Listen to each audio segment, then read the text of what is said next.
Man, after the recent Dragon Ball Sparking Zero gameplay trailer came out, it got me thinking, what will this game need to really succeed? And I mean, push it past this wave of doomer consumerism that has plagued the arena fighter genre lately. I mean, Curse Class for Jujutsu Kaisen managed to make the JJK world look boring.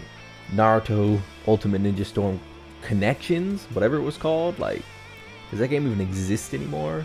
It makes me so sad to see these games go out. And on top of that, seeing Sparking Zero giving us so much hope, looking so great from such an early stage, it's got me excited and, if I'm honest, a little worried. So kicking off with number one, we need rollback.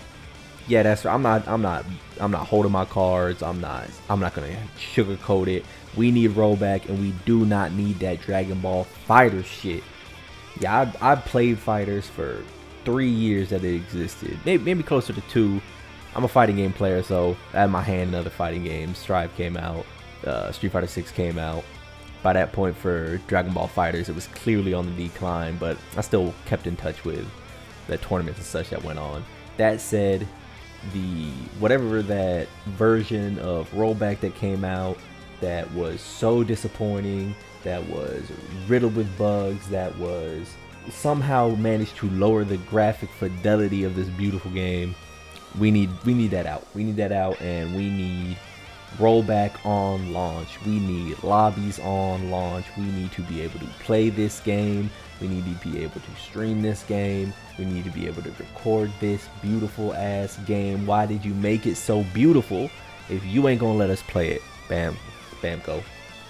Secondly, to leapfrog off of one of the weaker points of Dragon Ball development I've seen in general, this goes with all of their games. I don't know why Dragon Ball as a franchise is the one that gets this the worst, seeing as it only makes $1 billion every year while not having an anime out.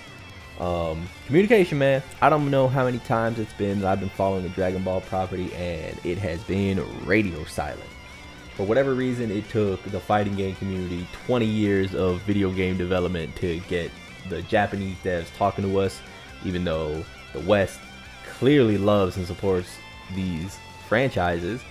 That said, Dragon Ball hasn't gotten the message at all. We all love Akira Toriyama, God rest his soul. I would hope that the hand would be offered after we've shown such an outpour of dedication to this series.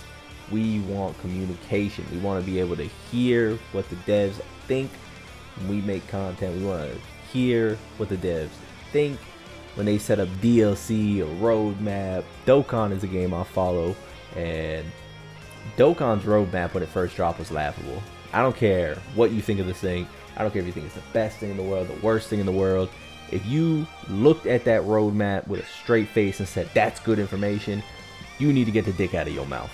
Speaking of Mom 3, 4, whatever the case may be, we want to be able to play this game and host it competitively. It doesn't have to be Tekken 8. It doesn't have to be Guilty Gear Strive. It doesn't have to be Guilty Gear Xrd or Street Fighter 6 or whatever the hell you think.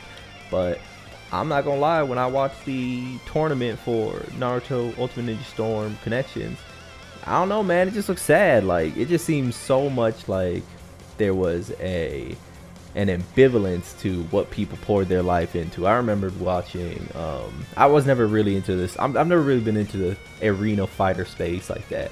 I know the competitive scene has always been a little bit, I don't know how to put it kindly, but you know, you see it all the time in certain games. Smash dealt with it for a while where it wasn't as respected, let's say, as other games in the genre. Not, you know, that's not the here nor there. That said, you support your game, man. Let's see actual care taken when interacting with this community and interacting with the people that want to play your game at a high level.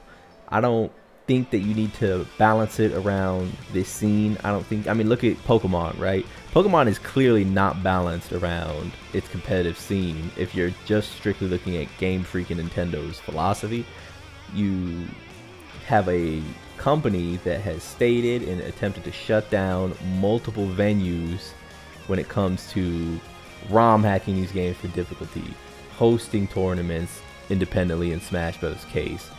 This is clearly a company that doesn't want you kicking, but you know, where else we gonna go? Where else we gonna go for Pokemon, right? Like, even with so much care taken to the more casual audience, there's still a lot there to unpack for people who are long-time players and long-time competitive players at that. And I'm gonna put a lastly here. I'm gonna put a big stamp on it. I'm gonna say I don't really mind if, hey, the story mode doesn't live up to Budokai 2. I really don't, you know. I have Budokai 2. I have flying around the map and enjoying that. Just when this game drops, I hope that you're able to capture what has made the Dragon Ball franchise so special. And more importantly, I think we all know that Super in its entirety wasn't always the highest quality visually. I hope they took care to bring to life what maybe the studios fumbled back in the day. Maybe cleaned up some faces, some animations, give us some of those big moments that I'm sure we all are glad to see be imitated in high quality. Kind of like when we saw the Burly move for the first time. Loner. Peace.